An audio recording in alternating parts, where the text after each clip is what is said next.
Okey. Baik, saya akan mulakan. Uh, Bismillah, alhamdulillah, wassalatu wassalamu ala rasulillah wa ala alihi wa sahbihi wa mawala. Kitab Sahih Muslim. Nama saya Muhammad Zul Syahmi bin Ma'arsyad, P110325. Okey, yang pertama, kita lihat dulu biografi Imam Muslim. Nama penuh beliau Abu Al-Husain Muslim bin Al-Hajjaj bin Muslim Al-Qushairi An-Naisaburi, dan menurut Ibn Salah, beliau menyebutkan bahawa Al-Qushairi merupakan keturunan dan An-Naisaburi ini adalah tempat negara beliau dilahirkan. Kemudian Imam Muslim dilahirkan pada tahun 206 Hijrah ataupun 204 Hijrah. Di sini ada perselisihan di kalangan ulama. Dan tarikh wafat Imam Muslim adalah pada 261 Hijrah di Bandar Nasrul-Abad di Naisabur pada usia beliau 54 tahun.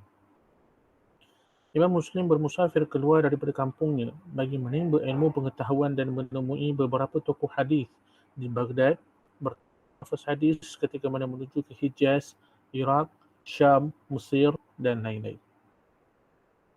Imam Muslim juga banyak mempelajari ilmu daripada Imam Al-Bukhari, khususnya ketika Imam Al-Bukhari datang ke Naisabur, dan Imam Muslim telah mendampingi Imam Bukhari untuk mempelajari hadis dan beliau menganggap Imam Bukhari sebagai ketua dalam bidang hadis. Imam Muslim juga dikenali sebagai ahli hadis, yang mana beliau mempunyai daya menghafaz yang begitu tinggi tetapi tidak sehebat gurunya Imam Al-Bukhari. Kemudian perkara ini terbukti dengan banyaknya saringan yang beliau lakukan terhadap hadis-hadis yang beliau hafaz ketika mana beliau menulis kitabnya Al-Musnad As-Sahih. Seterusnya, guru-guru Imam Muslim antaranya adalah Muhammad bin Yahya Al-Zuhli An-Naisaburi, yang juga merupakan guru kepada Imam Al-Bukhari, Sa'id bin Mansur, kemudian Ahmad bin Yunus, Imam Al-Bukhari, Imam Ahmad bin Hanbal, Ibnu Rahawayh, Muhammad bin Haran, Zuhair bin Harb, Uthman bin Abu Shaybah, dan Ibnu Ma'in. Seterusnya adalah antara ataupun orang yang meriwayatkan hadis daripada Imam Muslim seperti Yahya bin Sa'id, Imam At-Tirmizi, Ibrahim bin Muhammad bin Sufyan, Muhammad bin Ishaq bin Khuzaimah, Muhammad bin Abdul Wahab Al-Farra, Ali bin Husain, Abu Hamid Ahmad bin Muhammad Al-Sharqi, Hatim bin Ahmad Al-Kindi, Muhammad bin Mukhlid, Ibnu Al-Mubarak, Ibnu Awanah, dan Ibnu Siraj. Seterusnya adalah sumbangan Imam Muslim dalam ilmu hadis. Terdapat banyak kitab-kitab yang telah Imam Muslim karang yang berkaitan dengan ilmu hadis. Antaranya adalah kitab Asma' wa Al-Kuna, At-Tarikh, Asma' Ar-Rijal, Awham Al-Muhaddithin, As-Sahih Al-Musnad, Rijal Urwah, Tabaqat Ar-Ruwah, Al-Ilal, Tabaqat At-Tabi'in, dan juga At-Tamyiz. Justru kita dapat melihat bahawa sangat banyak sumbangan Imam Muslim dalam ilmu hadis dengan hanya melihat kepada kitab yang beliau karang yang berkaitan dengan ilmu hadis. Imam Muslim telah berjihad sehabisnya untuk memudahkan umat Islam dahulu, kini dan seterusnya dalam mengumpulkan hadis-hadis, menjelaskan ilmu ulum hadis dan sebagainya. Tinggal kita umat Islam sama ada ingin belajar ilmu hadis ataupun tidak. Okay, seterusnya kita masuk pada manhaj Imam Muslim dalam kitab sahihnya. Ini merupakan kitab beliau. Okey. Pertama sekali kita lihat nama penuh kitab, iaitu Kitab Al-Musnad As-Sahih Al-Mukhtasar min sunani bin naqli al-adli adil-adli ila Rasulillah sallallahu alaihi wasallam al-Imam Muslim. Itu adalah nama penuh kitab beliau. Kemudian lihat pada manhaj Imam Muslim dalam kitab sahih yang pertama adalah Imam Muslim menulis kitabnya selama 15 tahun dan beliau mengarang sahihnya di negerinya sendiri. Imam Muslim mengisyaratkan dalam mukaddimah kitabnya pelbagai petunjuk untuk memahami kehendak beliau dalam mengumpulkan hadis-hadis tersebut, sehingga kan ulama hadis yang terkemudian terpaksa melakukan penelitian yang mendalam bagi memahami corak penulisan beliau. Seterusnya manhaj Imam Muslim. Imam Muslim akan mukaddimah di dalam kitab sahihnya. Tidak seperti Imam Al-Bukhari. Dan Imam Muslim juga menceritakan maklumat-maklumat seperti ilmu rijal, cara periwayatan beliau dan hal keadaan perawi dan lain-lain dalam mukaddimah kitabnya. Imam Muslim juga menyusun kitabnya dengan kitab-kitab fiqh dan membahagikannya kepada bab-bab, tetapi beliau mensyarahkan bab-bab tersebut supaya tidak jadi terlalu panjang. Adapun tajuk yang wujud pada hari ini adalah dilakukan Imam An-Nawawi ketika mana mensyarahkan hadis dalam Al-Musnad As-Sahih. Seterusnya, manhaj Imam Muslim yang seterusnya ialah syarat Imam Muslim dalam ittisalus sanad. Yang pertama adalah perawi mestilah hidup sezaman dengan orang yang diriwayatkan daripada itu. Yang kedua, terdapat kemungkinan untuk beliau bertemu dengan gurunya, iaitu hidup dalam negara yang sama. Dan yang ketiga, perawi tersebut tidak dikategorikan sebagai mudallis. Akan tetapi sedikit info tambahan, syarat daripada Imam Al-Bukhari tentang ittisalus sanad. Imam Bukhari mensyaratkan thubut al-liqa', iaitu pembuktian bahawa perawi mestilah bertemu dengan orang yang dia riwayatkan hadis daripadanya walaupun sekali untuk menghukum sanadnya bersambung. Jadi kita dapat lihat sedikit perbezaan yang Imam Bukhari ini syaratnya itu lebih ketat dalam ittisalus sanad. Okay. Seterusnya yang ke-9, manhaj Imam Muslim ialah Imam Muslim meletakkan hadis-hadis mu'allaq, iaitu yang terputus sanad pada satu tempat di bawah satu tajuk dan tidak berulang-ulang di dalam kitab sahihnya. Ini menjadikan Sahih Muslim adalah mudah untuk dibaca kerana hadis mu'allaq itu dihimpunkan di dalam satu tempat. Seterusnya, hadis mu'allaq dalam Sahih Muslim hanya 12 hadis sahaja, tetapi Imam Muslim membawakan hadis-hadis ini setelah membawakan hadis dengan sanad yang bersambung. Maka hadis mu'allaq ini Imam Muslim membawakannya sebagai mutaba'at sahaja. Jadi saya datangkan beberapa contoh hadis mu'allaq yang terdapat dalam kitab Sahih Muslim. Itu yang pertama adalah qala Muslimun wa rawa Al-Laits bin Sa'd an Ja'far bin Rabi'ah an Abdurrahman bin Hurmus an Umair bin Abbas annahu sami'ahu yaqulu qabaltu ana wa Abdurrahman bin Yasar مولى ميمونة زوج النبي صلى الله عليه وسلم حتى دخلنا على أبي الجهم ابن الحارث الصيمة الأنصاري فقال أبو الجهم أقبل رسول الله إلى آخر حديث. Daripada hadis yang telah dibacakan tadi, kata Al-Irafi tidak ada pada kitab Muslim selepas mukadimah hadis mu'allaq yang tidak bersambung kecuali hadis yang ada Abi Al-Jahmi. Dan menurut Ibn Hajar, ini adalah hadis sahih yang padanya mu'allaq. Serta kata Imam An-Nawawi dalam syarahnya, di sini terletak pada Sahih Muslim daripada himpunan riwayat-riwayat yang terputus antara Muslim dan Al-Laits, dan ini jenis yang dinamakan sebagai mu'allaq. Contoh yang kedua, hadis mu'allaq dalam kitab Sahih Muslim adalah qala Muslimun wa huddithtu an Yahya bin Hasan ويونس المعدبي وغيرهما قالوا حدثنا عبد الواحد بن زياد قال حدثني أمارة بن القعقاع حدثنا أبو زرعة قال سمعت أبا هريرة يقول كان رسول الله صلى الله عليه وسلم إذا نهض من الركعة الثانية استفتح القراءة بالحمد لله رب العالمين ولم يسكت.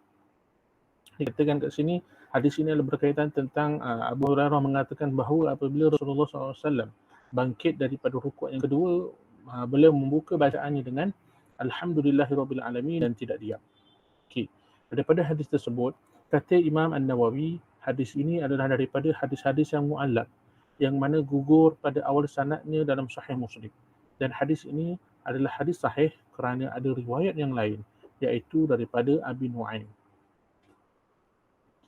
Seterusnya contoh yang ketiga, contoh hadis mu'allaq yang terdapat dalam kitab Sahih Muslim. Qala Muslim wa rawahu Al-Laits an Abdurrahman bin Khalid ibn Musafir kilahuma 'an Az-Zuhri bi isnadi Ma'mar kamithli hadithihi. Maksudnya, dan Laits telah meriwayatkan dari Abdurrahman bin Khalid bin Musafir, keduanya dari Az-Zuhri melalui sanad Ma'mar sebagaimana hadisnya.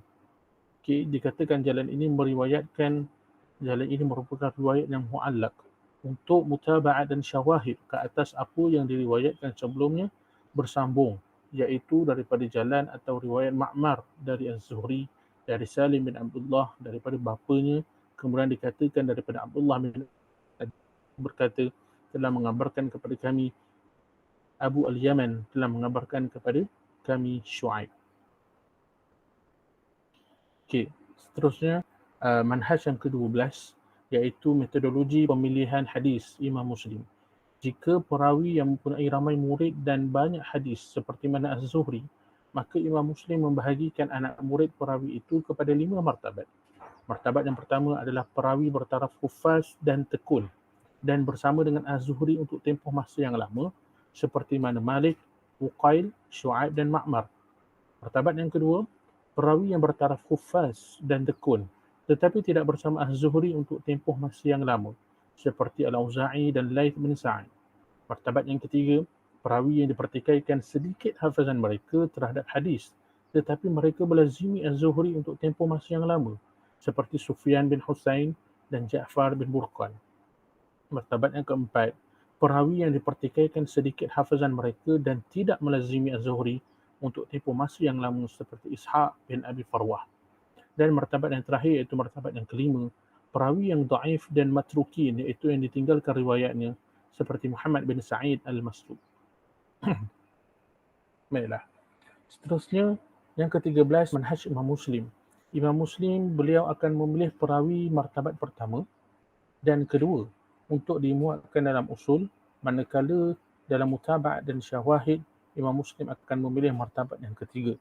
Seperti yang saya terang tadi ada 5 martabat, maka Imam Muslim memilih perawi daripada martabat yang pertama dan kedua untuk dimuatkan dalam usul, manakala dalam mutaba'at dan syawahid Imam Muslim akan memilih martabat yang ketiga. Seterusnya, metodologi kitab Sahih Muslim adalah pada cara penggunaan lafaz. Imam Muslim membezakan penggunaan lafaz haddatsana dan akhbarana. Yang mana lafaz haddatsana ini digunakan pada hadis yang beliau ambil sendiri daripada guru beliau. Dan akhbarana adalah digunakan pada hadis yang beliau bacakan kepada gurunya.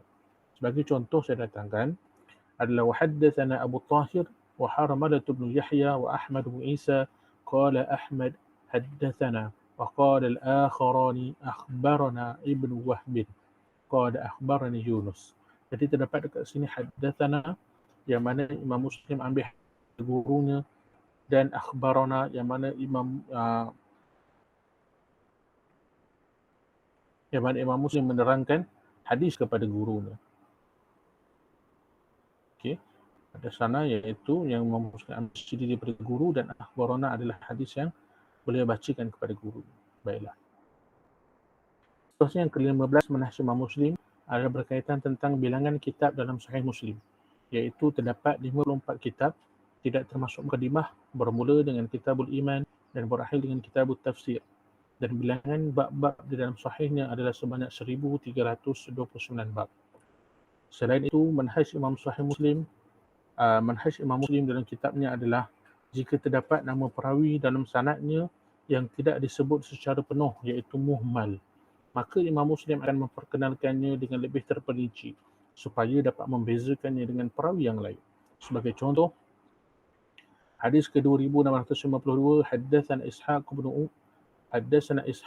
bin Musa ibn Abdullah ibn Musa ibn Abdullah ibn Zaid ibn Yazid al-Ansari, haddatsana Anas bin Iyad, haddatsani Al-Haris ibn Abi Dhubab an Yazid wa huwa ibn Hurmus wa Abdul Rahman al-A'raj.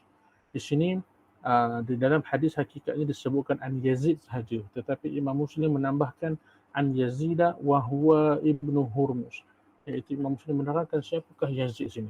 Kerana Yazid begitu ramai nama Yazid, jadi Imam Muslim menjelaskan lebih terperinci siapakah Yazid di sini, iaitu Ibnu Hurmus, anak lelaki kepada Hurmus. Okay. Seterusnya manhaj Imam Muslim dalam kitab Sahih ini yang ke-17 adalah bilangan hadis-hadis yang terdapat di dalam Sahih Muslim. Terdapat dua pendapat tentang bilangan hadis dalam kitab Sahih Muslim. Pendapat yang pertama adalah menurut Al-Araqi, yang mana bilangan hadis di dalam Sahih Muslim adalah 4,000 buah hadis, tidak termasuk yang matanya tidak berulang-ulang. Yang kedua, pendapat Muhammad Fuad Al-Baqi, jumlah hadis sahih yang matanya tidak berulang-ulang adalah sebanyak 3,033 buah hadis. Dan keseluruhan hadis sahih yang terdapat dalam kitab sahih Imam Muslim adalah berjumlah 7,275 buah hadis. Okey. Seterusnya dari segi gaya bahasa.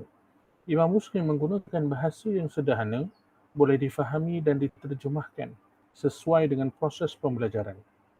Beliau juga memuatkan hadis-hadis yang mudah diingati dan difahami.